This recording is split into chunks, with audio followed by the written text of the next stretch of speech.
Welcome to the Immigrant Entrepreneurs Podcast, episode 32. My name is Alina Warwick, and I'm super thrilled to bring on Angelica Rivera to the show. Angelica came from Colombia all by herself when she was 16 years old. For a period of time, she was undocumented, didn't know any English, and eventually dropped out of college. She now lives in New Orleans and has a construction company called Colmex Construction with her husband, and their business has won so many awards. One of them was Best Place to Work in New Orleans. But it was not all that easy for Angelica in the beginning stages. So let's dive right in and see how this Latino female creates millions in revenue in the construction business. Let's go. Angelica, thank you so much for coming to the Immigrant Entrepreneurs Podcast. I truly appreciate your time, and I'm really interested and excited to talk about your immigrant journey. So, how are you doing today? Oh, doing great. Thank you. And no, the pleasure is all mine. Thank you so much for the invitation. So, let's talk about your immigrant journey. Tell us where you're from and when did you come to the United States? Okay, I'm from a small town in Colombia called Cajica, which is about an hour from Bogota, the capital. And I came to the United States back in 1995. Okay. And how old were you? I was 16 years old when I got here. Yeah, a teenager. Teenager. Yeah. And did you come with your family?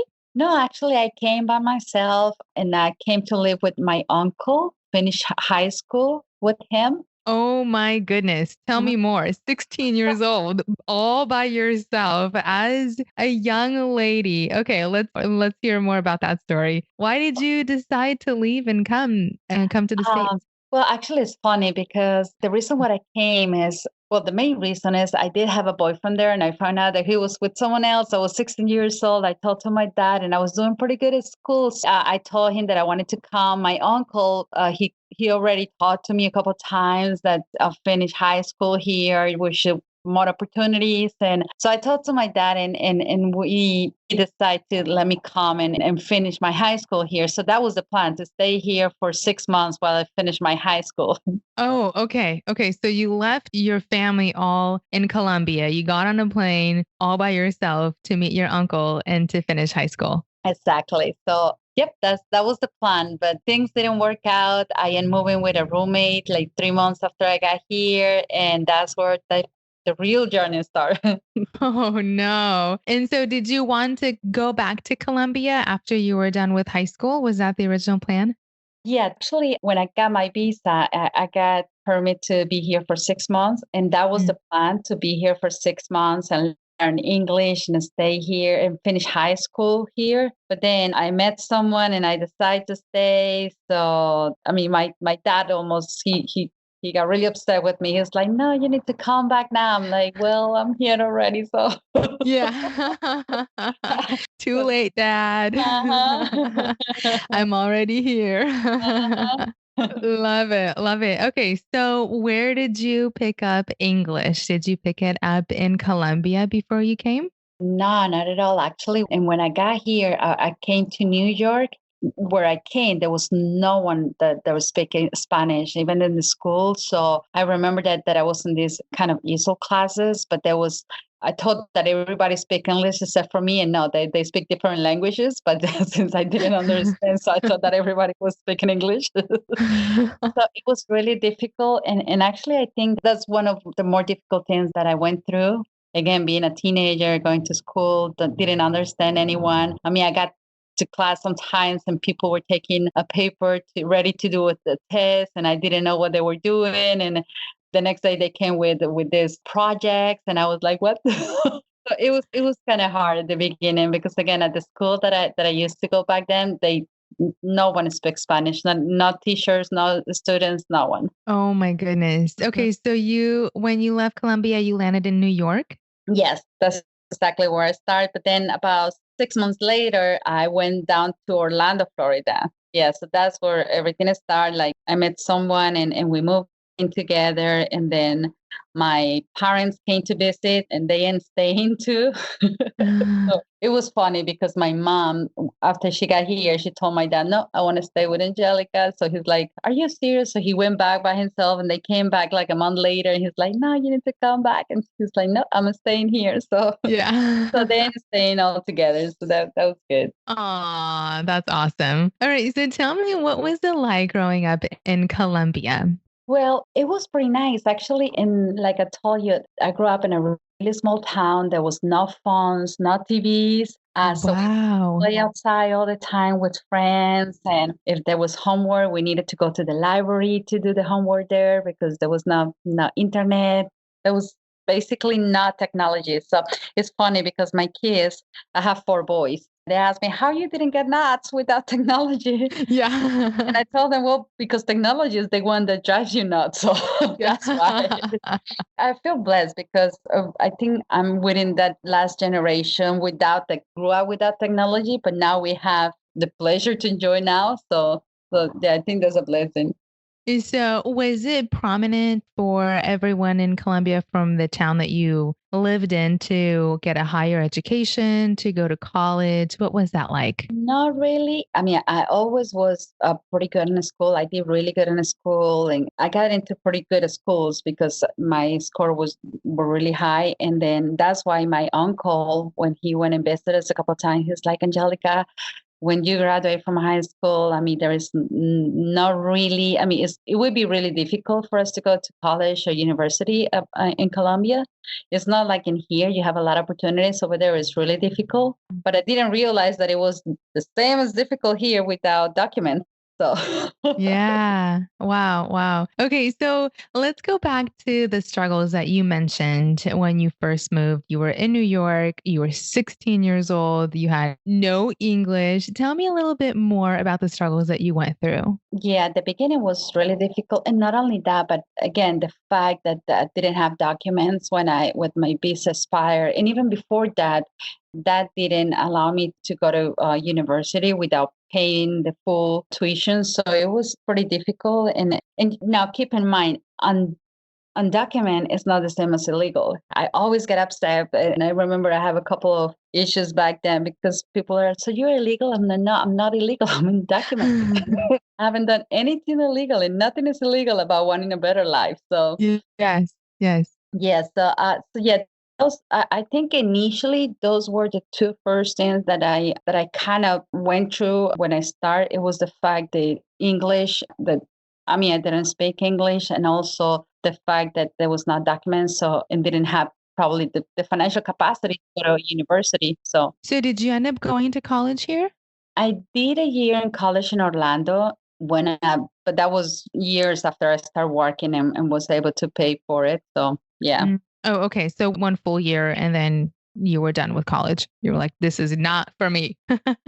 Well, actually, I started working when I was about 18 years old, and I started as a housekeeper, Okay. cleaning units in Orlando in a resort for a national housekeeper company. And working there, it gave me the opportunity because, like 2 years later, I was a district manager running six hotels with the housekeeping department in six hotels. So it helps me a lot. And by that time, I got married with my older son's dad, and he was American citizen, so that's how I got my citizen.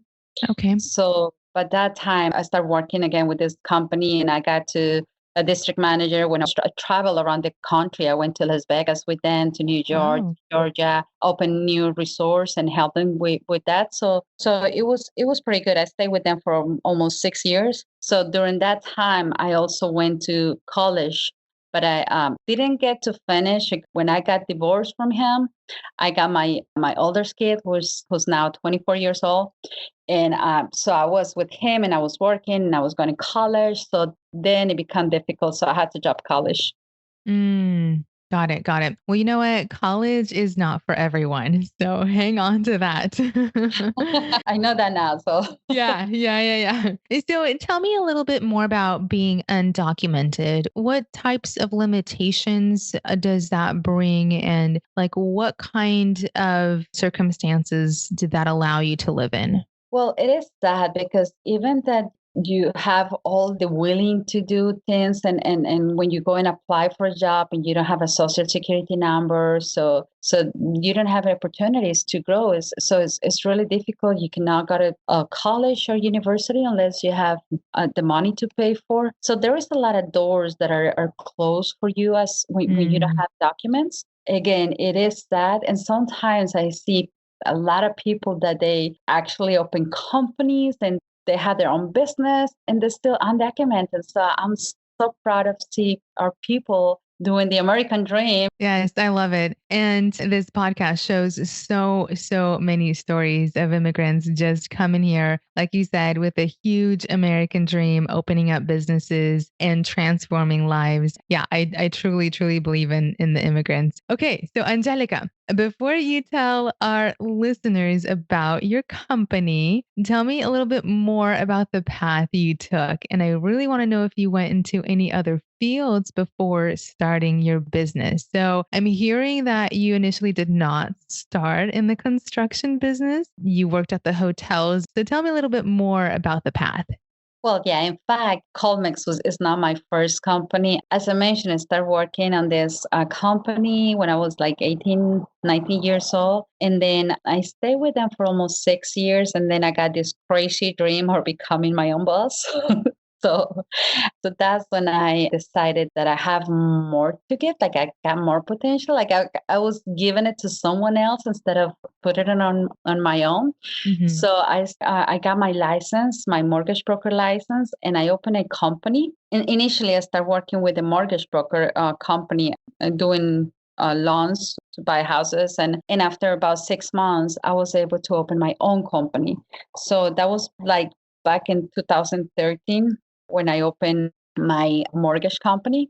And it was doing pretty good. I mean, we did really good until 2007 that we have this collapse in the economy in Florida. Really feel that collapse. So it was pretty bad. I mean, in the mortgage industry, it was bad. So that's when my husband, he used to be like a handyman. He was in the construction business, but he did small jobs like bathroom renovations, kitchen renovations while I got my company. So he decided to come to New Orleans to help after Hurricane Katrina. One of his friends was here doing framing, so he called Oh. him, and that's how he moved here. Like 2 months before I did, just to see how everything was. And then I decided to move here, and like the first 2 months, I stayed with the kids. At that time, I only have two kids: Nicholas, who was about 12 years old, and Julian was a year old. And then a couple of months after that, he asked me to help him. He's really good in what he does. He's really good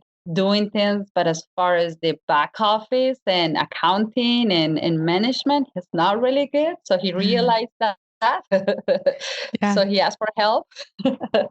So that's how we start working together in Colmex. Got it. Got it. Okay. So a few follow-up questions. How old were you when you opened that first mortgage business? I was around 24 years old, 25 years old. Yes. Wow, that's really young. Yeah. Good job, girl. Good job. Okay. And then how old were you when you had the Colmex construction company with your husband? When we opened Colmex, I was about 29 years old. Yeah, 28, 29 years old. And Okay. no, I was gonna say that we start minus zero because everything went so bad with the economy collapse and the mortgage industry, Yeah. and I used to have a couple of properties under my name that they end going in foreclosure. So it was pretty rough when we start Colmex. Wow. Wow. Okay. So did it really start with your husband doing like handyman and then you kind of just joined in and said, we're going to do this huge company, construction company and start doing, picking up, bigger projects? Well, initially he was working with someone else doing framing. He was doing small renovations and things like that in Orlando. But when he came here, they were doing just framing. And then his partner went back to Orlando. So that's when he asked me, because, and again, they have a couple of jobs here and there, but he was really disorganized with the accounting and the office and payments. That was the first time that we worked together. he noticed before I have my own company, he has his own company. So we were totally separate as far as business. Hmm. But then when he asked me, I told him, I said, well, you realize that we're going to get everything organized and you need to follow directions as far as just like, yeah, let's do it. And it's been working. I mean, it's been really good. I think that's one of the biggest challenges that we have been the fact that we're a couple and that we go home every day, we work all day. But at the end, right now it's a blessing and we handle it pretty good and we Yeah. learn together how to do it. So it's been pretty good. Oh, I love it. I love to hear that. Really good synergy going on. Yeah, that That's is good. awesome. Okay, so tell me a little bit more about Colmex Construction. What types of projects do you guys normally do? What have you guys done in the past? Tell me a little bit more about that. Okay, so Colmex start again as a framing company, and in fact, we start with of the guys that start helping my husband. They were from Mexico, and that's how we came out with the name Colmex. That's Colombia, Mexico. Oh, okay. Yes. So we start doing framing, and that's when we realized the need of having a general contractor to be complete houses. So we start getting everything together. We got our residential contractor license. So we start doing more residential, and then we got our commercial license, and we start working with nonprofit organizations doing affordable housing. And so now, with the time, that's what we did. We did private owners, renovations, and new home constructions. And now we're doing more commercial, like school renovations, museums. We're done. We're done. I mean, there is more on the commercial side, but we keep doing residential work. Wow. Wow. Amazing. So museums and commercial and residential, that pretty much covers a large industry right there. Yeah, initially that was again, it was only the construction part, but I think our focus since the beginning was to create a pretty stable and strong organizational culture, and that helped us to get a really good teamwork of people, and our team members are great. I mean, they really help us to grow. We have initially that was one of my more my weakness, let's say, to delegate. I wanted to do it everything, and if I don't do it, it didn't get wrong correctly. Yeah. But then I learned how to delegate. So we start getting people that know. Everyone in my office knows more than me. I say that all the time, but they know in their specialty how to do it. I know how to do a little bit of everything, which helps me to kind of make sure I work on my business instead of in my business all the time. Yeah. So I think that's the key. That was one of the keys to grow, to focus on that organizational culture. Thank you so much for sharing that. I love it. So, Angelica, how long did it take you guys to start seeing like real traction in the beginning stages? Wow, I think it was a couple of years actually. From at the beginning, it was hard because we didn't even know what do we need, what do we want, how to do it. So it was that stage that you don't know. So then you start knowing that you don't. So when you know you don't know is when you Yeah. start looking for help. And I think it took us a couple of years. I would say about 3 or 4 years until we actually realized that we have a good foundation, and that's what everything starts. Okay. So basically, what I'm hearing is you really don't need to know everything to start a business. Yeah, definitely. And now I look back 13 years ago when we start Colmex, and some of the times I'm like, oh my God, we were really crazy to start Yeah. to get that in what we have. And but we were just like, yeah, let's do it. And we didn't thought about a lot of things, which is good. Now I'm thankful that I didn't analyze all those things that I'm analyzing now. So Right. Yeah. And it seems like the more passion and the more drive you have, the more it propels you to move forward with your business. But to see the end goal or to have a complete business plan, right in front of you is not really that necessary. Right. exactly, Yeah. exactly. That's I love it. I love it. Awesome.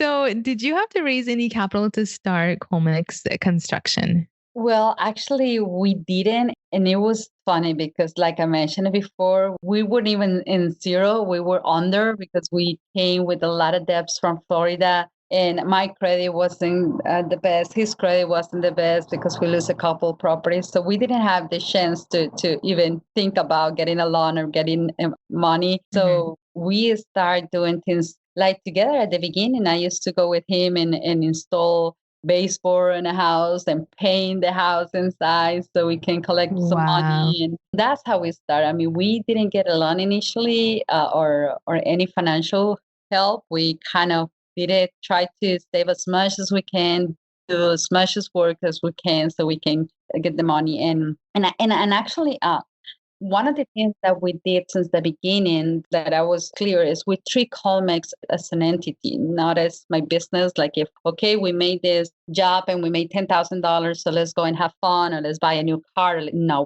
that's something that we have clear since the beginning. So we start paying ourselves a salary. And I remember it was like $250 a week to cover our rent and our food, just the minimum that we needed. We kind of did a budget and we're like, okay, this is what we need to survive, Oh and my everything goodness. else we keep it in the company. So I mean, I used to do these payroll checks just for him and me every week, and even if there was no money in the bank, I keep doing the check. So whenever there was like a big job or something, I just cashed those checks, but I didn't take any more money out of the company. So I think that's how the company grow and have this foundation and got the capital that we were able to raise with the years. Okay, so did you say $250 a week in the beginning stages?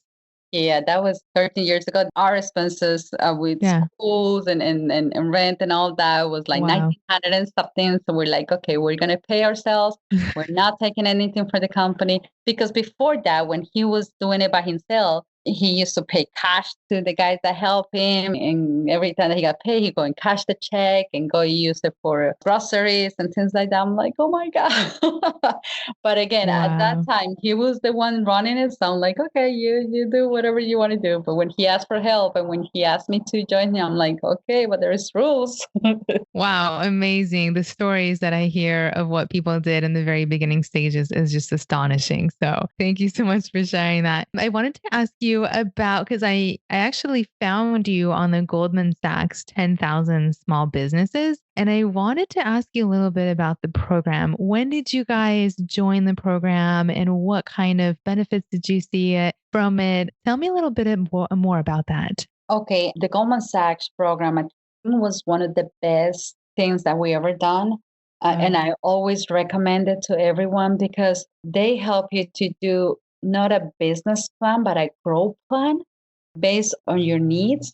And remember, I stated before that delegating was one of my main issues. Actually, the program teach me and help me how to manage that and how to delegate. And one of my goals was to take a vacation with my husband, with the company running, and like we weren't there. And it took me 12 years to do it. But last year, I took 6 weeks vacation in Europe and not even a phone call. And when I got back, everything was running like normal, like they never need me. So Wow. that was like a dream come true. And there is a lot of nonprofit organizations in New Orleans that help a small business. I think we are blessed with that because, again, I used to have a company in Orlando and I didn't give even half of the help that I got here from the nonprofits. And when I say help, I mean, they do a lot of classes, a lot of seminars to help a small business. So that's been really, really helpful. Okay. Okay. So, does Goldman Sachs provide you guys with any capital, or was it just kind of like a business school that helps you with the growth plan? Actually, they do have a partnership with some local entities to provide capital. And we apply for, and it's funny because back then we have this opportunity to do this project and we kind of accept and sign contracts relying on getting that capital. And at the end, it didn't came true. So, but again, I think everything happens for a reason. So I'm Right. glad everything happens that way. But yeah, that's the program has that. They actually connect with local entities and they do help with capital for your business as well. But Mhm. yeah, that time we didn't qualify for it. Yeah. So, you guys didn't raise any capital at all. No, well, with the years, then I applied for a line of credit with a nonprofit organizations again to help a small business here. It's Got called New it. Corp, and we Got it. got it. We have a 20,000 line of credit, and then we got another project, so they increased it to 50,000, then 100, and now we have a 350,000 line of credit with them, and Hmm. we have a loan with with the bank to a line of credit. So Got it. Got it. Okay. So, Angelica, I wanted to know if you had any mentors that helped you out to start your business. Well, I can think on someone special right now, but again, there is here in New Orleans, there is a lot of nonprofit organizations that help me. So if I think about financially, I have someone in mind like New Corp. They did a great job and they do training on that. And as far as technical, because we have Urban League and we have Good Word Network and we have the Hispanic Chamber of Commerce, the foundation which help the small businesses. So there is a lot of entities that help us. And I think again here in New Orleans, it's a blessing to open your business when you have a lot of help around. So reaching out to nonprofits or different types of organizations really helped you guys out in like the beginning stages. Oh, definitely. Yeah, I think that was the Oh, key good. of our success. Yes.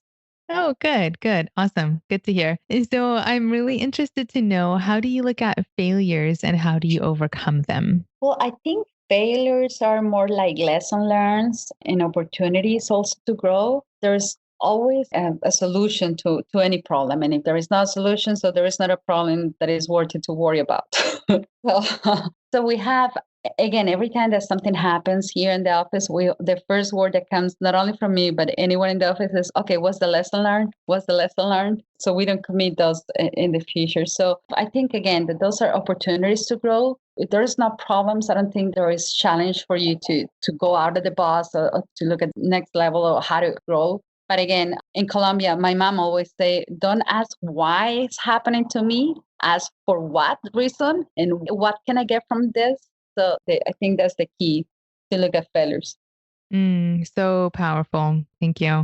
So let's switch gears and talk about successes. Are there any successes that you would like to outline from your immigrant entrepreneur journey? Wow. Yeah. And I'm going to touch on something that I'm reading from the Goldman Sachs once you're done. Okay, actually, being a woman in the construction business, like in Spanish, and initially it was really difficult. And overcome that, it makes me proud not only as a woman, as in Spanish. I used to go to these seminars. When I got here, I told you I got to New York, and 6 months after that, I went back to Orlando, Florida. In Orlando, everybody speaks Spanish. If you go to a restaurant, there is only Colombian, Venezuelan, and so everyone there speaks Spanish. Even when I went to college, some of the classes, the teacher was from Puerto Rico and everybody was Spanish, so they only speak Spanish. So it wasn't until I got here to New Orleans that I realized my English was that bad.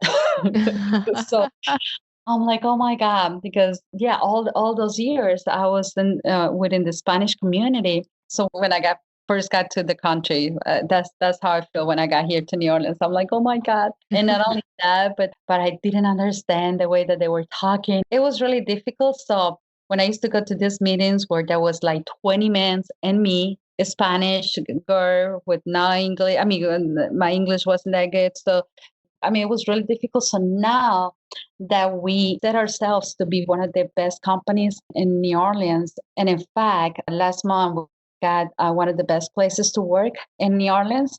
Oh, So, nice. yeah, so things like that make you feel proud that with perseverance, I think we as Latinos, we came here to grow. We came to this country following a dream. And I think when you have all the desire to do it is more powerful than having all the tools around you. So that, and last year, actually, we were selected by the U.S. Small Business Administration of Louisiana for the 2019 Entrepreneur Success Award of the Year.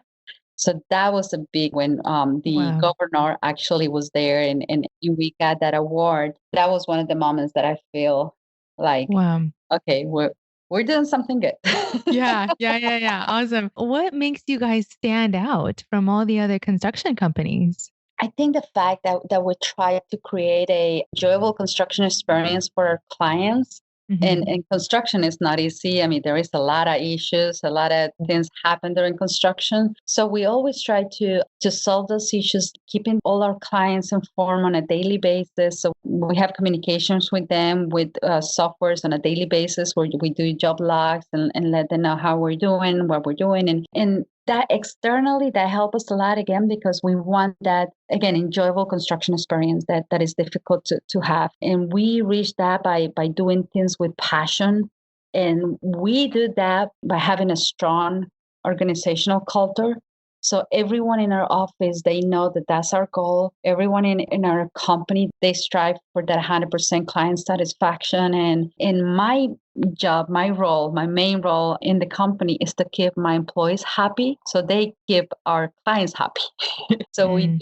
we focus a lot on that. I mean, we do a lot of things that no other companies don't do with their employees. Like we have a vacation once a year that we pay for everything. We have every Friday, we have meetings and we have tournaments with people, basketball. So half of the day we're just playing every Friday. I mean, there is a lot of activities that we have with our company. Even during the pandemic, I mean, we keep having those meetings virtually and it was pretty nice. So I think that's important, and that every single person from the girl that sweeps the floor for our vice president, they all have the same passion about the company, and that's what we want to create. I love it. Wow. Amazing. And good job for creating that culture after 13 years. That's amazing. And I saw the video on the Goldman Sachs and I saw you as a woman with a construction hat on and you were like directing all these men to, like you were doing a really good job. Let me tell you that. And I'm like, wow, I'm super excited to talk to her because and like you said, as a woman in the construction field, that normally does not happen. And so what you're doing out there is absolutely phenomenal. So thank you. Thank you so much. And so I was reading on the Goldman Sachs and it mentions on the article says her goal is to grow from 3.5 million in revenue to 20 million within 5 years. And she feels she's on the right track. First of all, I think it's so powerful to have a clear goal like that and to kind of put it out there and what you have done, either writing it out or having that really clear goal in mind, I think is so, so powerful. So, can we talk a little bit about that? Yeah, of course. And you're totally right. I mean, every goal, and again, I learned that through the program that every time that you set a goal, it's not like, oh, for example, when I want to go to Europe for with my husband and have a nice vacation. Well, when are you going to do it? How long you going to do it? Where are you getting the money to do it? And so those are the things that you need to sit down and answer.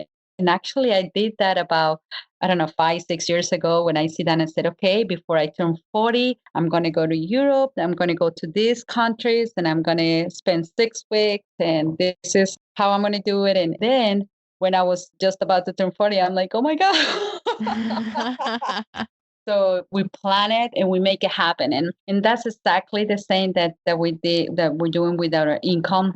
Mhm. So when we started the company our first year, and before we got into the Goldman Sachs program, our first year was like $250,000 revenue, and get to that $7 million and keep growing. I think that's amazing. And it, even this year, that it wasn't a pretty good year for anyone. I think. I mean, 2020 was a really difficult year, but Mhm. even with that, we have a really good pipeline coming up for 2021. So we're really excited about everything that is coming up. We already signed a couple of contracts. So we have over $7 million in contracts. So that's excited because we're like, Wow. okay, I mean, sometimes things are not, you can't control them. But Right. okay, how we get and how we get to this point is not because we get phone calls or nothing like that. It's because we create a plan. So during the pandemic, we're like, okay, we're going to hire a lead estimator and we're going to put our estimating department, we're going to do it stronger and we're going to start bidding on every project. And that's what we did. And in order to get these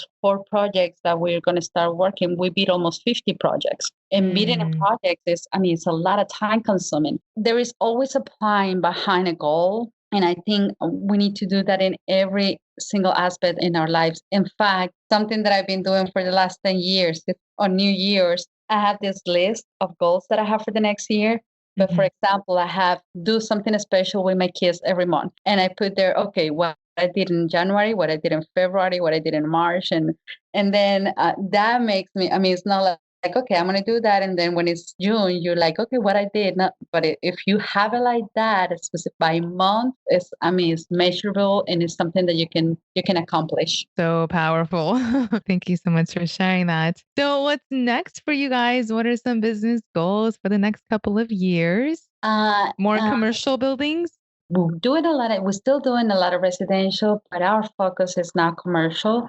So Okay. our goal within the next couple of years is to get our license in Florida and start working in Louisiana and Florida as well. And in fact, we sit down with our management team every quarter and review our goals. So we did this a couple of years ago where we have our 10-year goal, our 5 years, 3 years, 1 year, and then every quarter. And then we break out quarters, each one, okay, what each one rocks, we break it in rocks and each one has a rock. So we kind of review that every month and see, okay, where you are, what do you need, if we need any help, how we can accomplish that. So yeah, one of the big goals that we have right now is going into the Florida market. That's amazing. I hope you guys take over all the Florida markets out there. And I know you're going to be able to accomplish all of your goals. So, Angelica, I wanted to ask you, looking back when you were 16 years old and you came to the United States, did you ever think you would become an entrepreneur? Well, that's something that I have in my blood, and I always wanted to have my own business. And I will say yes, that was one of my goals since I was a little girl. My dad has always been an entrepreneur. I mean, he always worked for himself. He did business here, there, sell things, got taxes, and so he's the one that actually put that on me. Since I remember he used to say that working for somebody else it wasn't as, I mean, when you have potential, you should not be working for somebody else. You should be making your own things. And he was always like that. In fact, when I quit MasterCard, the housekeeping company that I was working with, he was the only one that was really happy. Everybody was kind of upset because I was making really good money. I mean, back then I was making like $60,000, and I'm talking about, I don't know, 18 years ago. And I have a car and they give me credit cards and everybody's like, are you crazy? Why are you quitting this nice job? And he's like, nope, that's the best thing you can do. He's been always the one that put that seed on my head. I love it. I love it. Shout out to your dad for all the motivation that he's given you. Yeah. So, Angelica, what does the American dream mean to you? The American dream, I think, is to find that balance between work and family. It's not money, it's not being millionaire. I think it's being able to live comfortable and to learn how to have that balance between your family and the company. I spend a lot of time with my kids as much as I can. Like I pick them up from school when they were in school before the pandemic. Yeah. Now it's been kind of crazy, but I take them to classes. I spend on my weekends. I do zero work. I mean, Saturdays and Sundays, there's no work at all for us. So I think the fact when you get to that point where when you can do that, because at the beginning it wasn't like that, and it's not been like that all the time.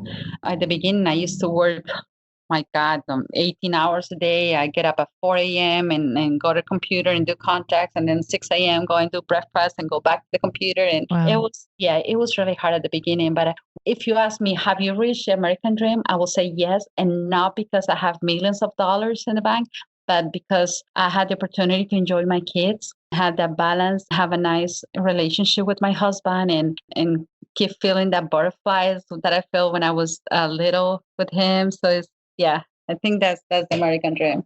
I love it. Way to go to put it all into perspective.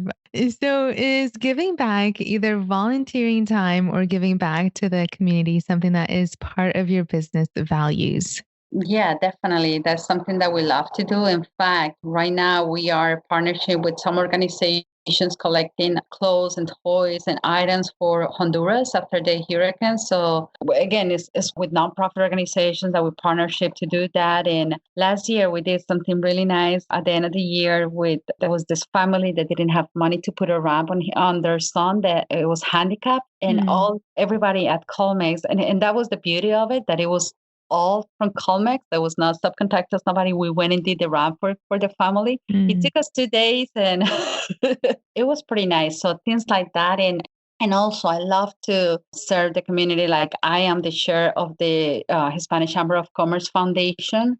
And on that chamber, we help the community to find job opportunities, and we do resumes, and we do digital literacy. And on the other we also help small businesses, and we focus on Spanish owners and and help them to kind of go to the next level. And we provide classes with the chamber.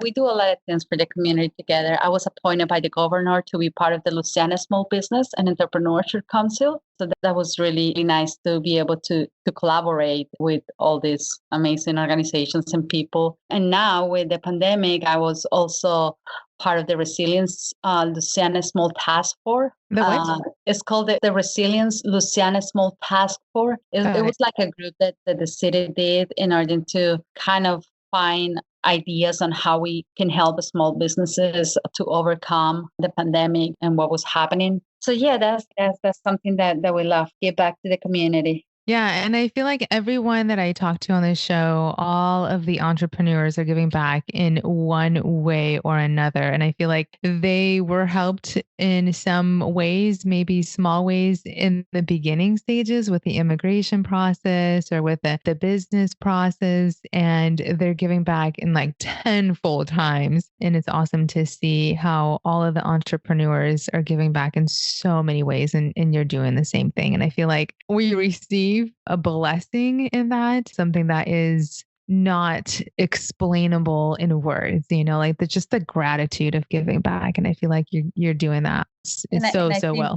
You hear Ryan. I mean, that gratitude to give back and the fact that you made it and you're living your dreams to share that with other people and help other people to do theirs. I think I love to give more than receive. I think it's a better feeling. So yeah, that's true. So, what are some things you would advise the next aspiring immigrant that wants to start their own business listening to you right now? I say that we have an advantage when we came to this country because we come here with a purpose and with a goal in mind, and we cannot allow anyone to tell us that it cannot be done. So just listen to your heart, listen to what you came for, and get it done. And again, you're going to encounter a lot of people telling you it's a crazy idea. You're not going to make it. You don't have the money to do that. You don't have the capacity to do that. Don't listen to them. Just go towards your goal. Continuous education, I think that's the key. There is a lot of classes that are free, things that you look up into. Now with the internet, this is an endless way of looking for continuous education and keep growing as a person, as a business person, as an entrepreneur. So I think that's the key. And work on yourself, work on your business instead of in the business all the time, because sometimes we get like sucked up by the business and we just work inside the business and not into a different perspective on how to grow the business. But yeah, I think that the continuous education is the key. Awesome. And what do we do with our broken English accents, Angelica? I don't know. And another thing, we have an advantage is that we already speak our language. So this is our second language. Right. It's right. You were already a step ahead of everyone else. Exactly. That's how I like to look at it. Yeah. Right. Okay. So I'm going to wrap up with these super, super fast questions, if that's okay with you. Okay. Okay. What time do you normally start your day?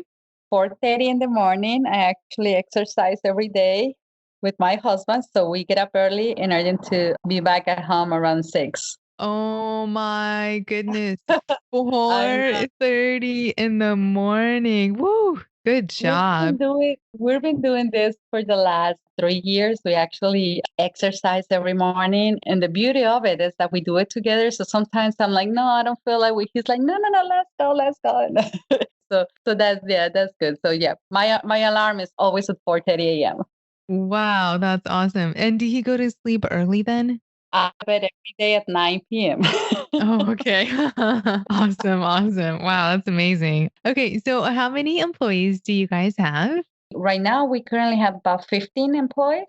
15? Yes. Okay, perfect. How often do you watch TV in a week? Not that often. Sometimes I go a whole week without looking at the TV. And then how many hours of work do you normally put in, say, on average in a week? In a week, it's an average of 40 to 45 hours. Oh, okay. Not bad. No. But we have to keep in mind that in the beginning stages, you were doing like 12 Oh, hours a day, you oh mentioned. yeah, yeah. Oh, So, initially it was yeah, but right now I got to a point, and that's again that's the American dream that I was talking about that I reached. So I got to the office around 8:30 every day, and I live by it depends 5:30 6. okay, well, Angelica, thank you so much for coming on to the show. And I truly appreciate all that you're doing out there, rocking the construction world as a female and as an immigrant. So, thank you so much for sharing your journey. I know it's going to inspire so many immigrants listening. And thank you again. No, thank you so much for the invitation. It was a pleasure, and yeah, I hope this helps a lot of people to get their dreams come true here in America. Alrighty, guys, thank you so much for tuning in. If there are any links that were mentioned in this episode, make sure to check them out on my website under this episode to find all the links conveniently located in the show notes. I just wanted to ask for a quick favor if you could please leave a review wherever you're at listening to this podcast. Also, if you're an immigrant entrepreneur and would love to be on my podcast, please email me and we'll get connected. I'll see you guys all next time for another exciting and impactful episode. Take care.